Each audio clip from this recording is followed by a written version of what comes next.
नंद वंश का साम्राज्य। नंद वंश के संस्थापक महापद्म नंद थे।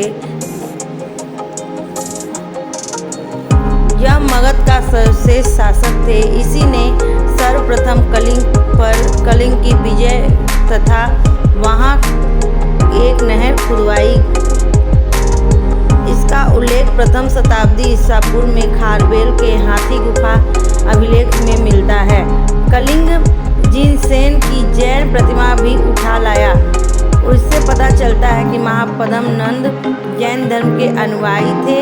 पुराणों में से एकाष्ट और एक छत्र शासक कहा गया है। प्रसिद्ध व्याकरणाचार्य पाणिनि और काव्यायन इसके काल में थे। घनानंद ने जनता पर बहुत से कर लगाए थे।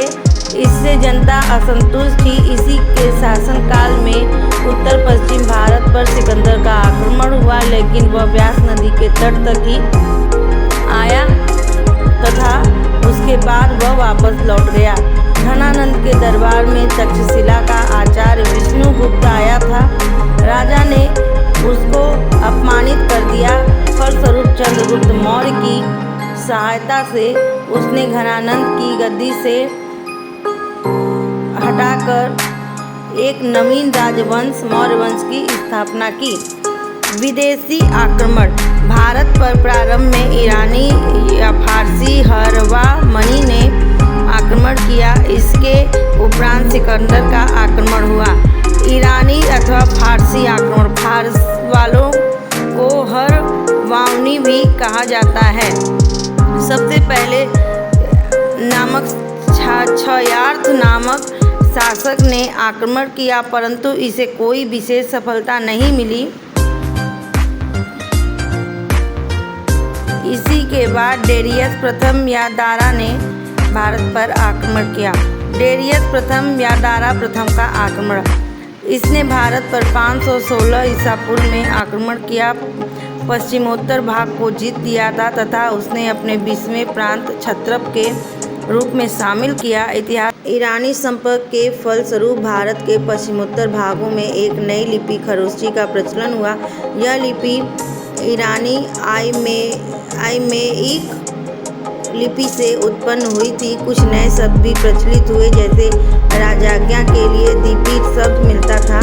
सिकंदर का आक्रमण। सिकंदर यूनान के मकदूनिया क्षेत्र का रहने वाला था। विश्व विजय की आकांक्षा से उसने भारत पर आक्रमण करने का निश्चय किया। तक्षशिला के शासक आम्बी ने उसे भारत पर आक्रमण का निमंत्रण भी भेजा था।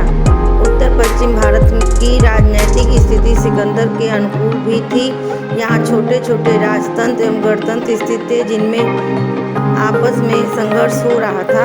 सिकंदर का सबसे जबरदस्त विरोध पुरु के राजा पोरस ने किया। दोनों के बीच वितस्ता या झेलम नदी का प्रसिद्ध युद्ध हुआ। इस युद्ध में पुरु की पराजय हुई, परंतु उसने बातचीत से सिकंदर बेहद प्रभावित हुआ और पुरु को उसका राज्य वापस दे दिया। सिकंदर भारत में कुल 19 महीने रहा। उसकी सेनाओं ने व्यास नदी से आगे बढ़ने के लिए मना कर दिया। सिकंदर आंधी की तरह आया और वापस चला गया, परंतु भारत अपवित्र रहा।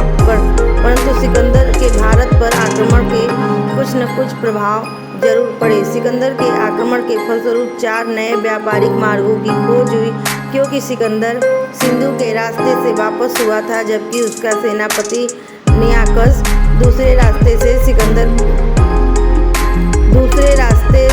सिकंदर की मृत्यु बेबीलोन में हुई। भारत में यूनानी मुद्राओं के अनुकरण पर उलूख शैली के सिक्के ढाले गए। उसने कई नए नगरों का निर्माण भी किया, जिसमें निकाया, बुकेफाल तथा सिकंदरिया प्रमुख थे। सिकंदर ने उत्तर पश्चिम में 1 लाख साड़ों को अपने गृह नगर मकदूनिया भेज दिया था। विश्व विजय की आकांक्षा से उसने भारत पर आक्रमण करने का निश्चय किया।